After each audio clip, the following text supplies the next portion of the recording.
প্রাথমিক বিদ্যালয়ে সরকারি সোলার প্যানেল আছে, সোলার প্যানেলের ব্যাটারি তারা চুরি করে। এদের থাকার অবস্থান হচ্ছে কোনাবাড়ি ঢাকা।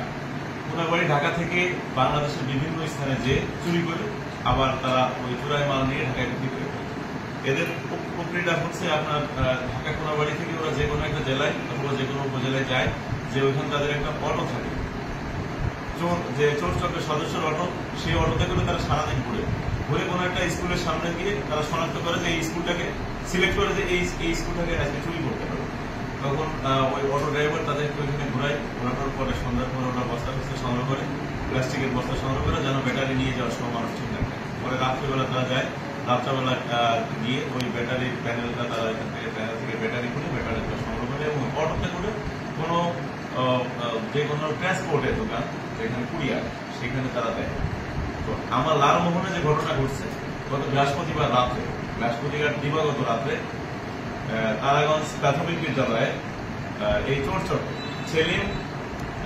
সেলিম, কামাল, মিজান এবং জাকির তারা চুরির ষড়যন্ত্র করে এবং চুরির ষড়যন্ত্র হিসেবে ঢাকা থেকে কামাল এবং সেলিম এরা এসে ঢাকা ভোলা সদরে আপনার একটা রেস্টুরেন্ট বিজু হোটেল আছে, বিজু হোটেলে তারা থাকে। ওরা সকালবেলা ওরা এখান থেকে ঘুরে চলে আসে, দুপুরে এসে এখানে যে অটো ড্রাইভার তাদের জাকিরকে নিয়ে তারাগঞ্জ এলাকায় ঘুরে তারাগঞ্জ প্রাথমিক বিদ্যালয়কে তারা শনাক্ত করে এবং তারাগঞ্জ প্রাথমিক বিদ্যালয়ে তারা অপারেশন করার চিন্তা ভাবনা করে। পরবর্তীতে তারা চলে আসে ভোলা সদরে ভোলা সদরে এসে বস্তা কিনে সন্ধ্যার সময় এখানে যে তারা অবস্থান নেয়, তার 12টার পরে তারা ওই স্কুলের তালা ভেঙে ভিতরে ঢুকে ওইখান থেকে ব্যাটারি সংগ্রহ করে যখন অটো ড্রাইভার জাকিরকে ফোন দেয় রাত 3টার সময়, জাকির ওইখানে এসে ওই অটোতে করে তাদের ব্যাটারিগুলো উঠায় এবং এই আমাদের লালমোহন বাজারে ভাঙ্গারি ব্যবসায়ী মিজানুর রহমানের দোকানে 4টার সময় নিয়ে আসে।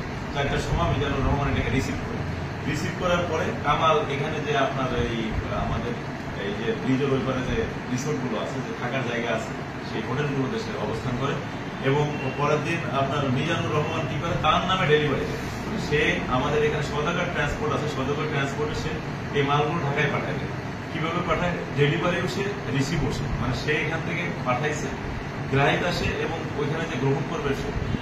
পরবর্তীতে আমরা একটা সূত্র ধরে জানতে পারি যে জাকির এই ঘটনাটা সহযোগিতা করছে। জাকির অটো ড্রাইভারকে আমরা গ্রেপ্তার করি। অটো ড্রাইভারকে গ্রেপ্তার করে আমাদের হেফাজতে আনাকালীন সময়ে আপনার কামাল তাকে ফোন দেয়। কামাল ফোন দিয়ে বলে আজকে রমাগঞ্জ একটা প্রাথমিক বিদ্যালয়ে চুরি করবো, তুমি চলে আসো। তখন আমাদের পুলিশ সিভিলে এবং পার্শ্ববর্তীতে সিভিলের পাশাপাশি পোশাক দূরে থেকে আমরা একটা টিম পাঠাই, সেই টিম যায় তাকে গ্রেপ্তার করতে সক্ষম। তাকে গ্রেপ্তার করার পরে সে স্বীকার করে এবং চোরাই মাল যে আগের দিন যে চুরিটা করছিল, চুরি করে চোরাই মাল বিক্রি করছিল যে মিজানের দোকানে নিয়ে এসে মিজানের দোকান থেকে মিজানকে গ্রেপ্তার করা হয়। দুইজনে অভিনয় করে, কোনো কিছু স্বীকার করে না। পরবর্তীতে তাদের মোবাইল ছিটিয়ে নেওয়া হয়। ছিটিয়ে নিয়ে তথ্য প্রমাণের ভিত্তিতে জিজ্ঞাসাবাদের সময় তারা কিছু অস্বীকার করতে পারে না। ওরা স্বীকার করে যে মিজানের মাধ্যমে মিজান স্বীকার করে যে হ্যাঁ, এই মাল আমরা পরস্পর সহযোগিতায় চুরি করছি এবং এটা ঢাকায় পাঠাইছি। তো আমরা তাড়াতাড়ি সদাগর যে ট্রান্সপোর্ট ওইখানে গিয়েছি গত রাত্রে। ওইখানে গিয়ে আমরা সকল তাকে জিজ্ঞাসাবাদ করে তারা বলছে মালটা এখন ডেলিভারি যাত্রাবাড়ি মালটা আছে। যাত্রাবাড়ি থেকে আমরা মালটাকে ফ্রিজ করছি। যাত্রাবাড়ি ও সদর ট্রান্সপোর্ট মালটা আজকে ফেরত পাঠাবে, ইনশাআল্লাহ আমরা আগামীকাল পাবো। আসামিদের আজকে বিজ্ঞ আদালতে প্রেরণ করা হবে। আসামিদের তাদের দোষ স্বীকার করে স্বীকারোক্তিমূলক জবানবন্দি দেওয়ার জন্য ইচ্ছা প্রকাশ করছে। আমরা বিজ্ঞ আদালতের মতো স্বীকারোক্তিমূলক জবানবন্দি প্রদান করবো। আমরা আশা করবো এই ধরনের চুরির ঘটনা আর আমাদের এলাকায় ঘটবে না।